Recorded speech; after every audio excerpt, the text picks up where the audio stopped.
Yen Kasa is proudly brought to you by EK100, Minada Hair Care, and Genia Desserts. In Ghana, nearly 1 out of 5 marriages suffer a divorce. This is recent data I chanced upon. And this is a staggering one because it would leave all of us to be thinking about how they got there. But then again, when you think about it, you would realize that if they had gone through church premarital counselling, there could have been chances of solving some of these issues or mitigating some of these divorces. That's why we are here tonight, to have a discussion, to dive into these matters. Stay with us. This is Yen Kasa.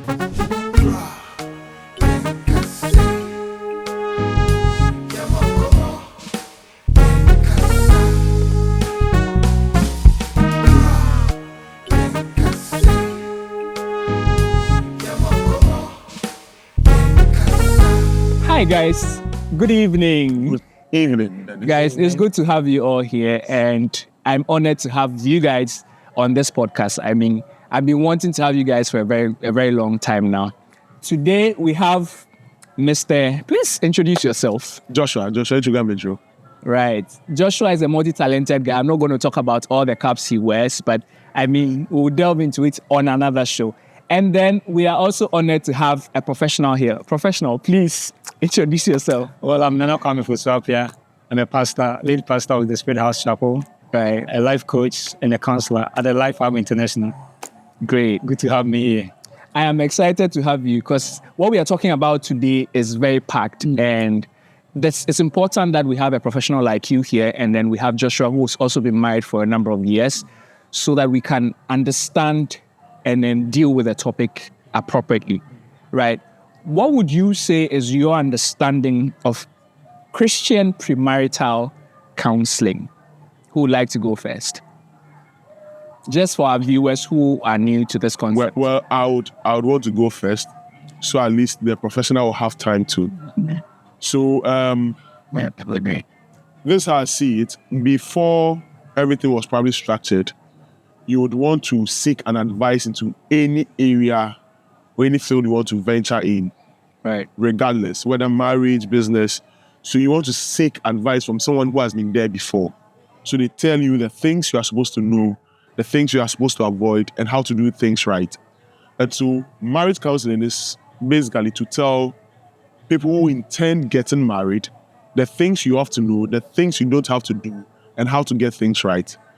Basically, that's my understanding of what marriage counseling is. And maybe I would talk about this later. That is, if there's a saying that to whom much is given, much is expected, then the opposite should be true.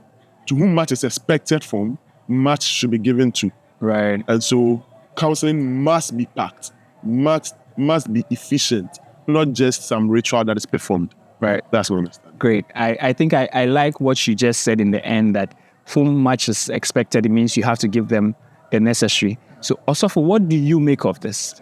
Just as Josh rightly said, counseling simply means advice. Yeah. That is counseling in its, simple terms. So when you talk about premarital counseling, it's advice for those who are preparing to get married. Okay. Yes. But then when you look at it from a professional angle, then that's where we have to add the method or the techniques that's involved in the advice given to the person. So that is premarital counseling. It's in its simplest form. Yes, Right. So with this, my follow-up question will be that, do we think that the church-based premarital counseling is relevant in today's world, looking at how things have evolved over the period? It is. I mean, premarital counseling is something, we can't overlook or underestimate its value. But then the issue has to be with the duration and the extent, because many a times, just as the term premarital, and it ends there. But it's a journey into the unknown. So if it's just before the main thing or marriage and it ends there, then what happens when I get there and the things that were not about during the premarital counseling pops up in how do you deal with it about it very well. So it is really, really important. But then I feel that the scope or the duration or the timing is what we have to really look at. So that we shouldn't limit it to only premarital. So just Think during and even post. yes, Post, that's So, yeah. divorce. I mean, it's post marriage, not just after you are married, you Post still the event. post the event, Post the not marriage. just the ceremony. You see, one thing is we have to differentiate marriage from the event, as in Which is the wedding. the ceremony. And then- That is an event, but the marriage is the institution where you go home, you are living with the person, the life you are living together now with the person. That is what is actually marriage.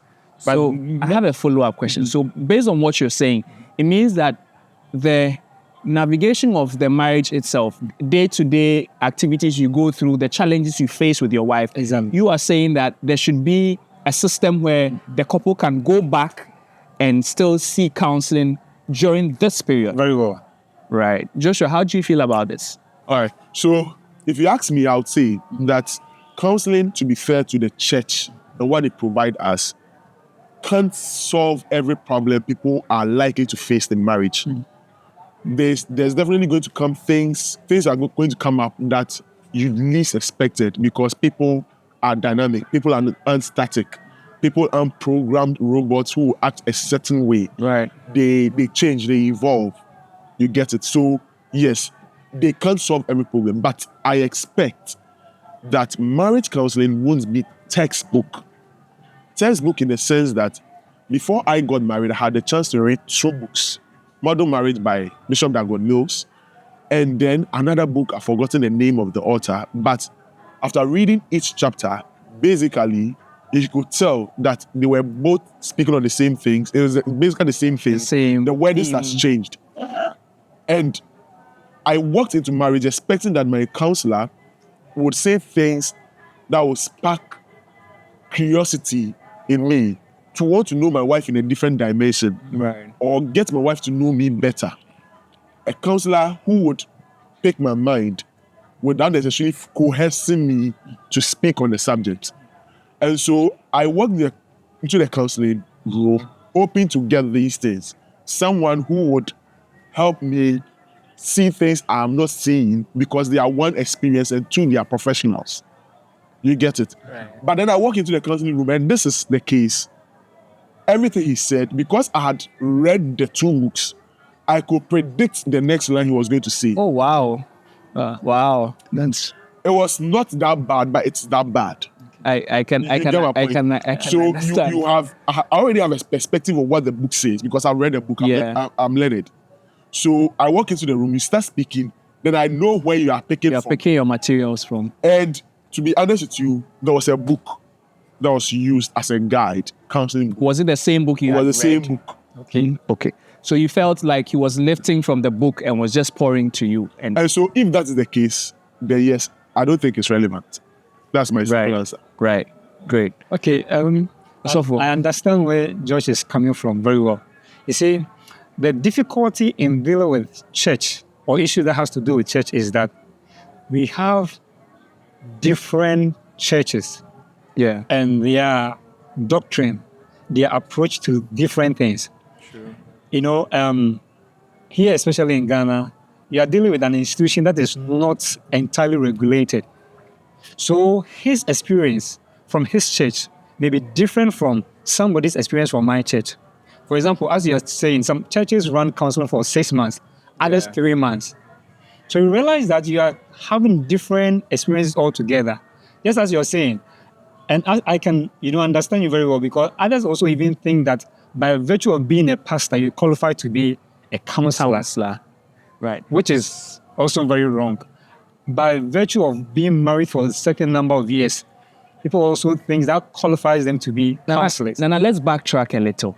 So what do you think the approach should be in the case he experienced, where it was just book knowledge that was just lifted and thrown to him when he had already read it? Okay, so I don't know the approach of his counselor.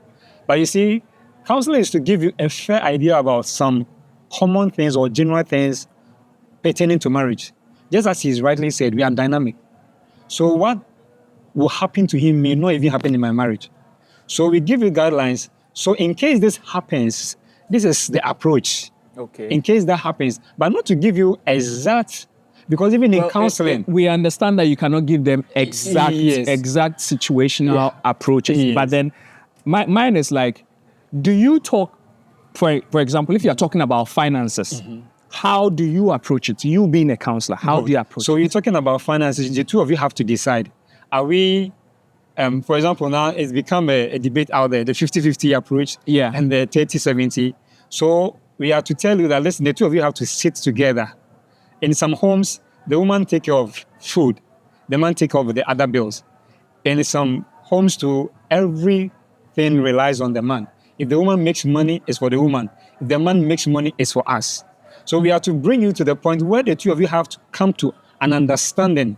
Because what happened during counseling is that most of the things people don't talk about during marriage, we bring your attention for you to talk about before you enter into marriage. For example, we don't talk about, say, the number of children we want to have. You get married and the woman wants, there was a situation I was dealing with. The man has married before and he has a certain number of children. And now he comes into a marriage and he wants only one. And there's a young woman who wants to have more children.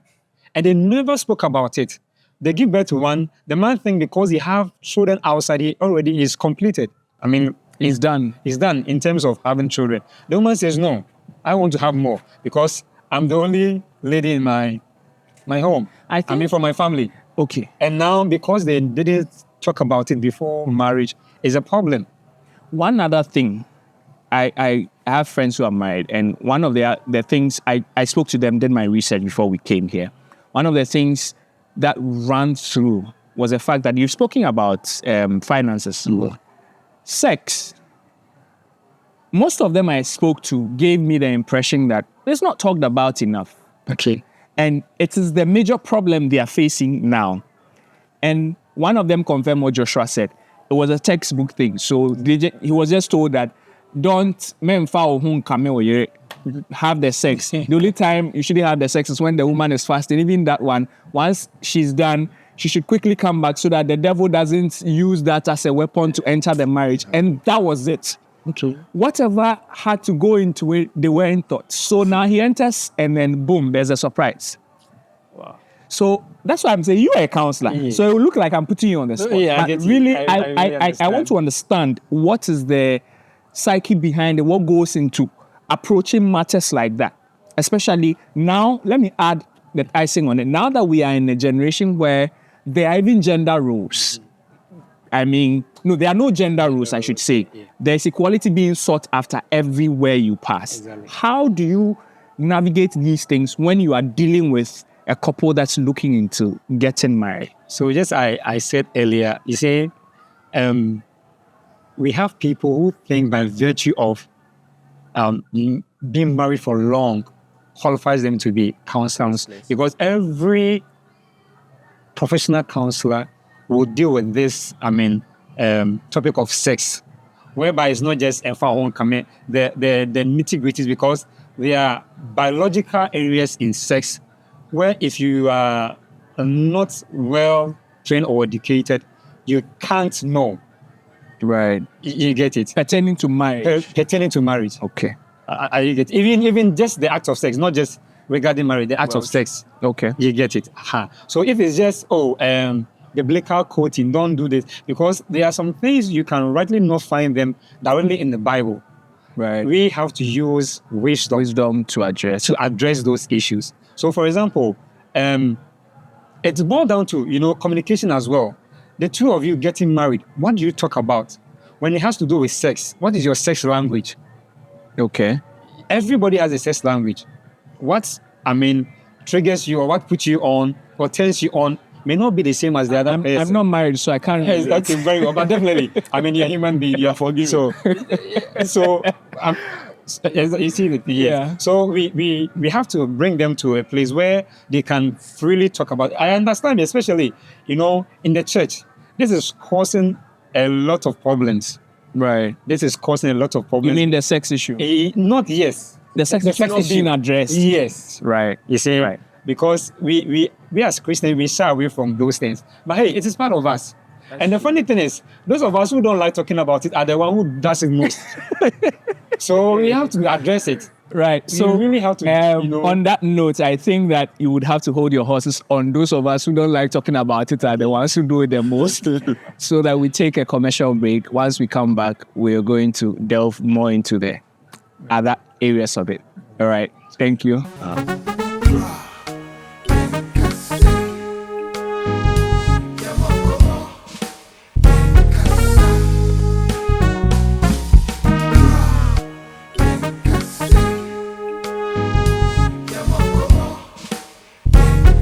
So we are back. Before we left, we talked about so what do you even mention? Yes, we talked about sex and then in marriages. Yeah.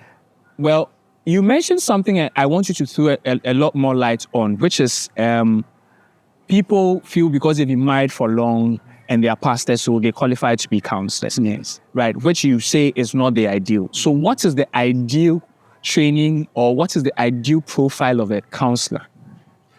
Okay, there are a number of, training or institutions that train people professionally in counseling. And if you want to look at the traditional education, schooling, then you would probably have to take a course in psychology. Right. Yes, like a degree. Right. And even at a certain point, master's degree as well, before you can become a master this. Yes, then become a professional. Is it mandatory to be a pastor to? Exactly no, because as the Bible rightly said, as Christ ascended, Ephesians chapter 4, he gave gifts unto men, some to be called apostles, some prophets, some this, all for the work of the ministry and perfecting of the saints. So everybody has their calling and their role. You see, but just that especially in our culture or our setting, when somebody is a man of God, there's so much demand, there's so much expected of the person. People feel because of that, you should know everything and you should do everything. So we see so many pastors, quote unquote, trying to do almost everything. But then, when they are not equipped. Yes. So I believe that in the church where we have to have a body that, counsel people in regards to marriage, we should have people who have gone under training. You see, and that's what you talked about. Yes, going through. And there are basic qualities you should also possess. Great. It's. I believe it's purpose. It's inborn. You have to have that and train for that, not just because you feel you want it or you're a good listener. So no. There are certain qualities that you should have, or there has to be inborn. It has to be the trait has to be the purpose. You have that purpose or that passion. Then you go for training. Exactly. Joshua, what do you have to say to this? Sincerely, if you ask me, with what he said, I totally agree. It has to be inborn. Inborn in the sense that you should be someone who has empathy for people. Yes. Someone who thinks naturally about the well-being of others. Yeah. Then you go for the training, like you mentioned, the psychology, training psychology, master's degree or whatever it is. If we are supposed to look at it that way, I am confident a lot of counselors will not qualify to be counselors in church. Because I think, this is my opinion, I'm subject to correction, but this is my opinion. I think a lot of counselors out there, like you mentioned in passing, if you've been married for long and the couple seem to be the couple who are lovely-dovely, these birds, love birds, in who the are eyes of everybody. Yes. And they kind of ascend in the bureaucratic ladder in church. He was an usher, grew up, became a chief prayer warrior, chief usher, grew up, became a pastor. The ranks. So then it looks like you are spiritually fortified or spiritually matured. And so if you are spiritually matured and you kind of have a healthy home, in quotes, then it means that you are qualified to be a counselor. So all of this is based on what is seen out on the outside. But it will shock you. There are a lot of people who act the path and actually are not what they seem to portray. You get it? So if that's the case, I think then there are a lot of counselors out there need to be stripped off their role. Mm-hmm. If they truly desire to be counselors, go for training. Because I made this comment, right, that to whom much is given, much is expected. So to whom much is expected, much must be given to the first. We are in a community, counselor, if I'm wrong, you tell me, where community as in Christian community, where divorce is a word we don't want to hear. And so you enter and you are not expected to step out. If that is the case, why don't you really take counseling these people a premium, like make it a premium thing, where you provide them with quality service? Because a lot of people today are in marriage not because they don't want to divorce. They are out of the marriage. They are already divorced. They're only staying in there because, one, culture. The society says. Yes, I was going to come to that. And then two, the church says. So before you come in, if the church is going to whip us in line, then the church should provide us with things that will keep us in line before we get into it. Systems that would. For all you know, for all I know, right? It looks like this. If I'm wrong again, you correct me. That counseling looks as though it's a given. Once people say they want to get married and they are going for counseling, yes, you will be trained and you will eventually end up getting married. Then the counselors now have a leeway to say that but this is it. I am thinking, if you're a proper psychologist and a proper counselor, you will make, of course, it's not 100%. There are a lot of people who will be the exception. But the masses who would have made some mistakes, would have excused themselves. I know of someone who cancelled marriage a week to marriage. Okay. Yes, because he's a man, because he saw certain attributes that he told himself, no, I don't want this. And I know another lady who was getting married to a pastor, and a month or so to marriage said, no, I don't want again. Yeah. Now, these people I know didn't make this decision because of counseling. Okay. I know for a fact. Okay. They made this decision because the reality hit them. Okay. That this is what I'm going in for. The lady, for instance, was getting married to a pastor who is very, very abusive, physically abusive, who will slap you as a point of correction. Wow. That's... I'm speaking and you're speaking. You don't let me finish? So to pause you is a slap. And this guy who walked out because he realized that he doesn't have the purse to maintain this lady. And so and when he walked out, yes, he saw that, yes, he had actually dodged a missile. So that's it. This is where I learned. So, can't we also say that maybe there were things that were pointed out during the counseling session that made them now look out for these things that they saw? Because you rightly said that they went through counseling, right? Yeah. So it could be the effect of the counseling that opened their eyes. Because, mind you, you said in your opening statement that after you've read the book, you expected that meeting with a counselor, certain things will be brought to your attention that will give you some things to think about. It will give you insight into what to look out for. It would actually trigger a lot of thought. So couldn't it be that? Because I want to believe that sometimes the effect of these counseling, we underestimate it. Yeah. That's what I want to believe. Yeah. Because then, ABR, look at it from this angle. They have been dating for probably a year or less, or maybe 6 years. 6 years, right. And all through, they felt they were good for each other. That's why they decided to take the step into marriage.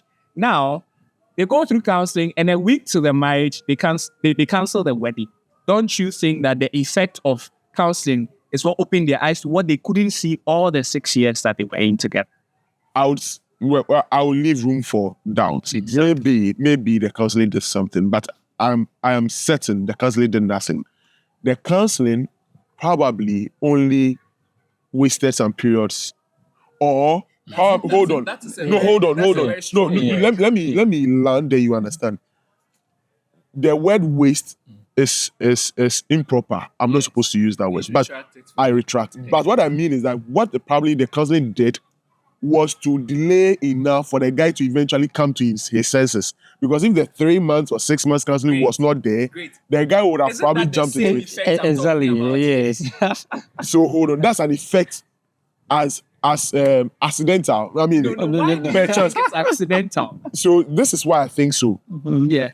If I went into the counseling room, and from what the man said or the woman said, I pick A, B, C, D, And based off these things that were shared with me, I come to the realization that no, see, Jemima, we are not made for ourselves. We will hurt ourselves if we get into this. Then is the effect of counseling. It's not when the counselor has spent the month of 6 months, right? And then during the period when the lady is now, you see, the guy, for example, during that period, the lady now felt that we are done, because if you have started counseling, there's no turning back. Right. And so started acting the wife. I've gotten it. So let me be myself fully. Then the guy now realized that no, this is not it. So it was not from. You see, just as I also have exactly. So it's the same thing. It's the counseling effect that is bringing that. You see, just as you're saying, if you're going through counseling, then we are done. So let me show. So all these 6 years, all those things never showed up. So the period of the counseling. So you see, no, the period of counseling. The period of counseling was a trigger. No, it was a trigger. That you are hurting me when I'm not done. So you are picking the wrong signals. This is what I'm saying. I'm saying that the period of counseling gave the woman the sense that we are married. We've done the sense of ownership. Right. And so I can be myself. Right. The counseling did not expose the lady's self. That's what I want you to know. Okay. So the thought that me, as it stands now, we have gone too far to get back. Okay. And so I can be myself. I can no longer pretend, was what exposed the lady. So if the lady has kept her steez and be her fake self, counseling would have not exposed it. That's what I'm trying to say. So if you have an objection, then all right. So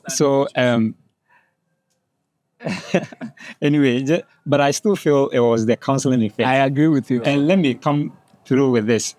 Counseling is not to endorse your choice. That is one issue out there. But I think that's what people think, that counseling is to endorse your choice. Right. So when they come, you tell them, you expose them to, or you open their understanding to certain, no, you can't do it because of this, you can't be together. They walk out of the church and go and marry outside the church. There have been so many instances. There was one lady, during the counseling, the pastor said, listen, you can't marry. He said, listen, we have gone ahead, we have printed invitation cards. We have done everything. There was one scenario, the lady said, I'm already pregnant. So there's no turning back. So there are personal issues. Even sometimes when they come to the counseling, they hide those things. Yeah. And remember that we are dealing with you based on what you give us. If you're a professional psychologist, you pick signals that are not shown. If you are pregnant and you are not telling me, how is pregnancy a reason not to get married? So that will bring me to how is our culture. I'm pregnant, so I don't have to get married. No, it is because they are not really, certain of the marriage. But because you are pregnant, maybe the lady's family is forcing the gentleman to get married to her.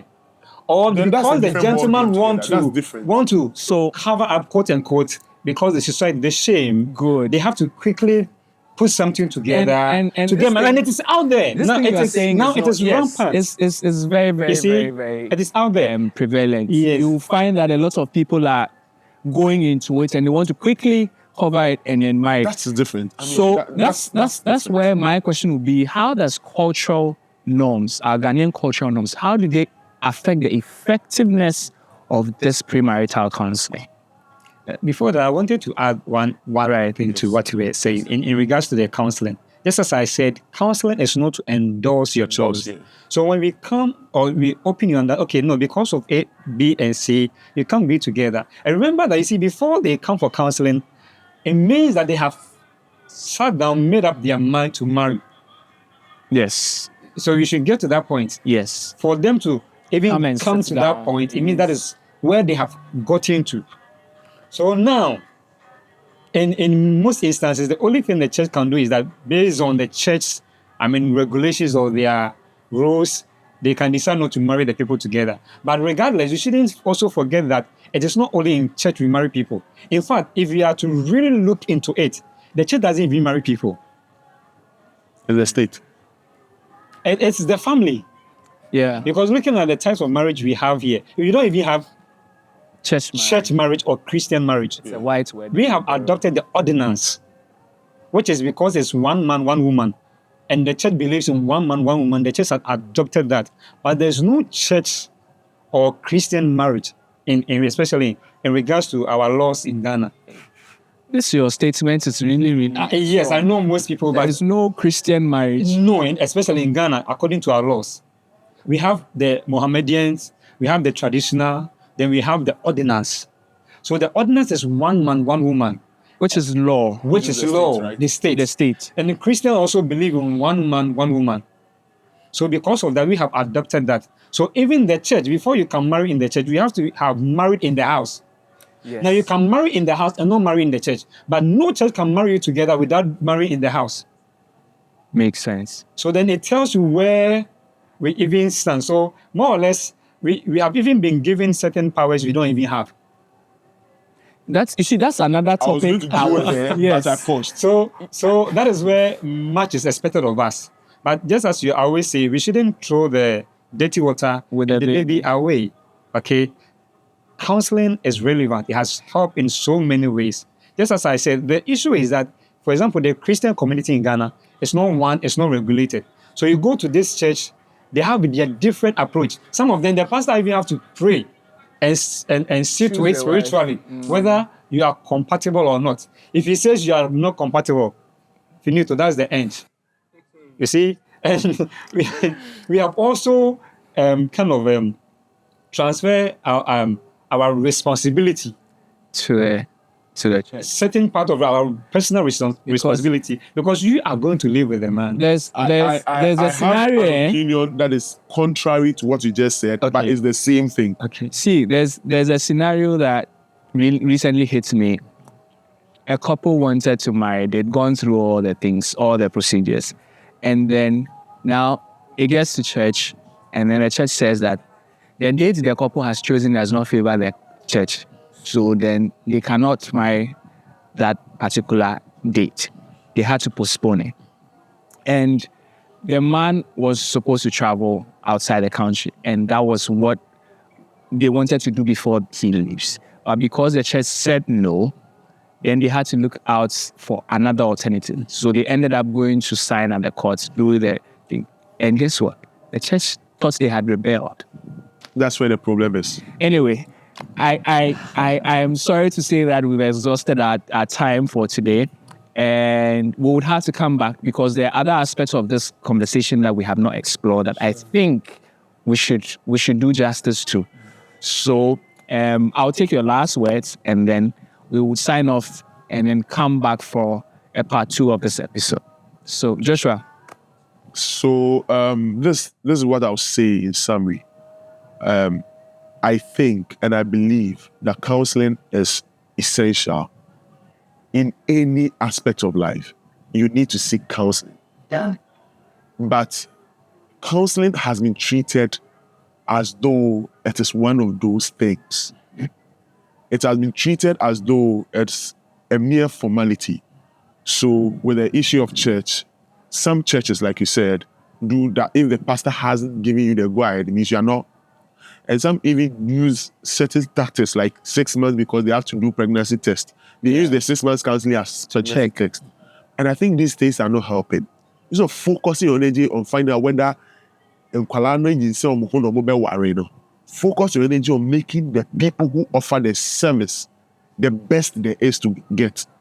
So you don't just pick and choose people who have been married for a while and have climbed up the ladder and so on and so forth. But you pick people who, like he mentioned, it's inward, seek training, then they are around. So they have empathy and they have knowledge to see and pick up issues and present to you. I don't think counseling is where you go for the pastor to say you are not compatible, don't marry. You don't dictate to me. But I think counseling is where you are exposed to the truth, So like the possibility, so you make the decision for yourself. Right. So that when you walk into it, it's not the pastor who said go or don't go. It's because after the counselor had given you the options on the table, you picked to go for hell instead of heaven. Then that's your choice. That's your cross to bear. So I think the church, I'm speaking for the church. I'm speaking to the church, not for the church, to the church. Because Ghana, as I said, we are 70% Christians. Yeah. So if you pick 10 professional counselors, per this logic, 7 of them are Christian counselors. Whether they are counselors in the church or outside the church, they are Christians. And so the church must see it as World Cup, take it serious, and make sure that people who offer this service truly do qualify to offer the service, and not just someone who is there to fill up the space and all of that. Okay.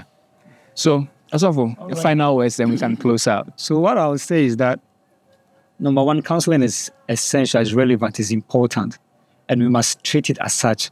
Counseling is not just as Josh rightly said, it's a formality you just have to rush through to get married. You have to really take, the Bible says that in the multitude of counsel, there's safety. So if you want safety in your marriage, you have to take counseling serious. And whatever you be exposed to, you have to think through it and pray through it. There's an aspect of counseling people don't also know. There's a prayer or the spiritual aspect of it. Because just as we believe in Christianity, we also believe in spirituality. And we also believe that marriage is not just physical, it's also spiritual. So there's an aspect where we take the couple through spiritual exercise where prayers are made and all of that. Because sometimes there are hindrances from background and all of those. So you also take them through that. So it is very, very important, and it shouldn't end there. I believe that, and something that I think we should institute school of marriages, whereby it's not just when you want to get married, but we take you through, because it's a life process. Yeah. Remember, we go to school and spend 4 years just to get a degree, to come and look for a job that we are not even sure of. And this is an institution we are going through for life. And we are taking how many months? 3 months, 6 months. And you think it's enough. You think you can know everything that is going to last you a lifetime. No. So definitely when you get in, there are some things that are going to pop up that definitely you couldn't get access to learn through that period. That is why I believe that it should work through before marriage, pre and then post, during, and even after. Just as, because some of the things will come that you will not be privy to. For example, we tell you, okay, do this, do that. You get in and your wife changes or the man changes, which did not fit into the discussion before. Template that was given. Exactly. So then you need to go back to the drawing board. You said this, but this is what is happening. So then what's the approach? Exactly. You said, oh, okay, virgin and that. Then I went there and it's not like the way I thought. I'm not getting it. How do you with that issue? Because many people think that if you marry a virgin, you have a successful marriage. That is just, please, a little bit of it. This one, you have to come again so that we delve into this virgin matter. Exactly. People also think if you have a woman who knows how to cook, because they are saying the road to a man's heart is through the stomach. It's a lie. Some of them is through their ears. Thank you. Please, let's take counseling serious. And we need to really, really, the church will also help. I think we should have school of marriages. And I think counselors are not rewarded well. Because, yes, let me just add that. You go to school, study banking for 4 years. I study, say, counseling and guidance. After that, you get a job in the bank. Where do I end? You get a job as a counselor. From where? In the church or which institution? Asafo Kwame, thank you very much. And people also think that it is... Not that, how do they pay for that service? I will tell you again. So we have to reward counselors. We need to sit down again. We need to come back. Joshua, do you agree? I do agree. We need to come back here again. And there are lots of questions I have to ask. Yes, I also have a lot of questions. But because we are lost for time, we want to end here and then come back another time. So thank you, viewers, for joining us. This is Yen Kasa, and then we'll definitely be back for the second segment of this discussion. Until then, see you. Nice.